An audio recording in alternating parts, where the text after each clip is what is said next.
मित्रों, आज मेरा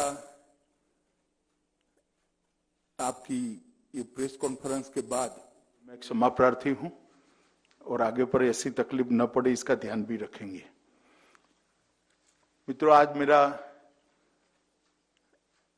आपकी ये प्रेस कॉन्फ्रेंस के बाद और एक दो मीटिंग कर बंगाल का 2 दिन का दौरा मेरा समाप्त हो जाएगा। ये 2 दिन में 4 विभागों के भारतीय जनता पार्टी के कार्यकर्ता और अलग अलग समाज के कार्यकर्ताओं को मिलना हुआ। लगभग 180 से ज्यादा संस्थाओं के प्रतिनिधियों को भी एक हॉल के अंदर 2 तरफा संवाद भी हुआ है और इससे बंगाल की जो परिस्थिति मेरे ध्यान में आई है, मैं इसको आपके सामने रखना चाहता हूं। वैसे भी पार्टी से समय समय पर बंगाल की परिस्थिति के बारे में जानकारी आती ही है। 2010 में बड़े चाव के साथ 11 अप्रैल में मां माटी और मानुष के नारे के साथ बंगाल के अंदर परिवर्तन किया था। बंगाल की जनता के मन में ढेर सारी अपेक्षाएं भी थी, आशाएं भी थी और वो चाहते थे कि उनकी संवेदनाओं को उचित प्रतिसाद मिले, प्रॉपर रिस्पांस मिले। एक लंबे समय के 3 दशक के कम्युनिस्ट शासन से बिल्कुल त्रस्त होकर तृणमूल कांग्रेस और उसकी नेत्री ममता बनर्जी के हाथ में बंगाल की सत्ताओं के सूत्र बंगाल की जनता ने दिए थे। मगर आज जब पीछे मुड़कर 10 साल के बाद देखते हैं तो मां माटी और मानुष का नारा तुष्टीकरण, तानाशाही और टोलबाजी में परिवर्तित हो गया है।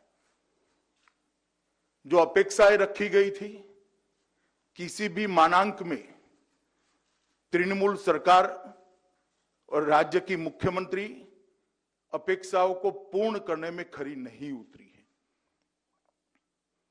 वादे जो हुए वो खोखले साबित हुए और अपेक्षा निराशा में परिवर्तित हुई है और आशा सरकार के प्रति क्रोध और गुस्से में तब्दील हो गई है और जनता में एक अजीब प्रकार का वातावरण देखने को मिलता है। मैं जहां जहां गया सैकड़ों की, हजारों की संख्या में लोग रोड पर आए हुए थे।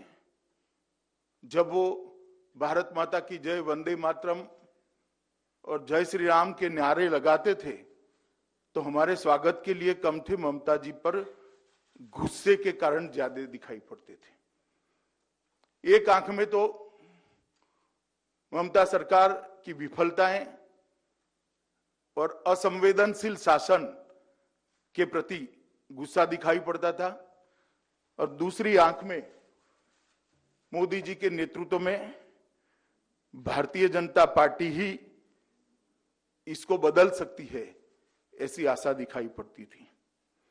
इसका कारण है बीजेपी का एक ट्रैक रिकॉर्ड है।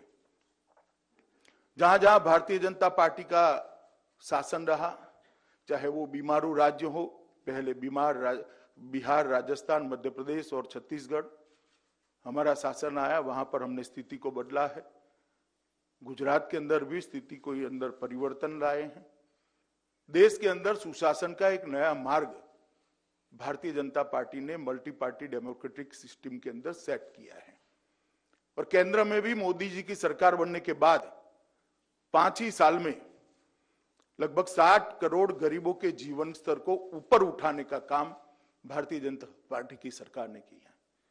चाहे धन धन का अकाउंट देना हो, उसको अर्थतंत्र के साथ जोड़ना हो, चाहे घर देना हो, घर के अंदर गैस का सिलेंडर देना हो, बिजली देनी है, शौचालय देना है और अब शुद्ध पीने का पानी देना है। किसानों को हर साल 6,000 रुपया देना और गरीबों को 5 लाख तक की स्वास्थ्य की सुविधाएं देना। एक नया आशा का संचार 60 करोड़ गरीबों के लिए किया है।